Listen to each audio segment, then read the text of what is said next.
Gaza से Israel को बड़ा झटका। बम धमाके में सेना को भारी नुकसान। बम धमाके में मारे गए 4 सैनिक। गाजा में चल रहे संघर्ष के दौरान इजरायली सेना को एक और बड़ा झटका लगा। रफा इलाके में हुए एक बम विस्फोट में इजराइल के 4 सैनिक मारे गए और 3 अन्य घायल हो गए।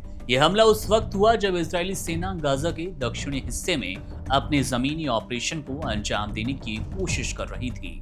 इस विस्फोट के पीछे हमास के होने की आशंका जताई जा रही है, जो अब भी गाजा के कई हिस्सों में सक्रिय है, खासकर रफा जैसे संवेदनशील इलाकों में।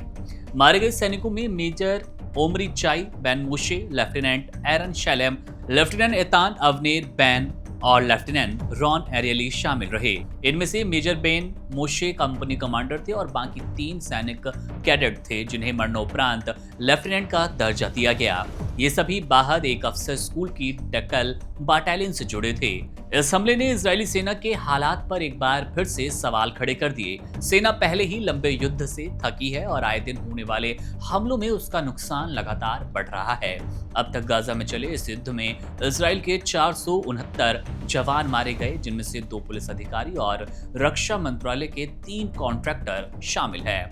हमास का यह हमला बताता है कि भले ही इजराइल ने गाजा पर भारी बमबारी और सैन्य ऑपरेशन किए हों, लेकिन हमास की जवाबी क्षमता अब भी बची है। सड़क किनारे किए गए इस बम धमाके से ये साफ है कि हमास पारंपरिक युद्ध मुकाबले गुरिल्ला रणनीति पर भरोसा करता है। वो कमजोर और थके हुए इजरायली सैनिकों को निशाना बनाता है, खासकर ऐसे इलाकों में जहां सेना की मौजूदगी लंबे समय से बनी है। इस हमले का एक बड़ा राजनीतिक असर हो सकता है। इजरायली प्रधानमंत्री बेंजामिन नेतन्याहू पहले ही कह चुके हैं कि जब तक हमास का पूरी तरह से सफाया नहीं हो जाता, तब तक युद्ध जारी रहेगा। लेकिन जमीनी हकीकत तो ये कि युद्ध जितना लंबा खींचेगा, इजरायली जनता और सेना दोनों का धैर्य टूटता जा रहा है। सैनिक थक चुके हैं, संसाधन कम हो रहे हैं और नुकसान दिन ब दिन तेजी से बढ़ रहा है।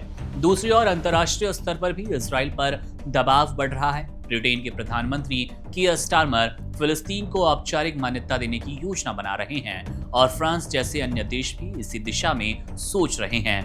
ऐसे में इजराइल के लिए यह स्थिति दोहरी चुनौती बन रही है। एक तरफ गाजा में जारी सैन्य मोर्चा और दूसरी तरफ अंतर्राष्ट्रीय राजनीति का दबाव। देखना दिलचस्प होगा कि अपने 4 सैनिक के मारे जाने के बाद इजराइल क्या जवाबी कार्रवाई करेगा। मामले पर हमारी नजर है। जैसे ही कोई अपडेट मिलेगा आपसे साझा करेंगे। मेरा नाम है मुकुंद। आप बने रहिए वन इंडिया के साथ। शुक्रिया। Subscribe to One India and never miss an update.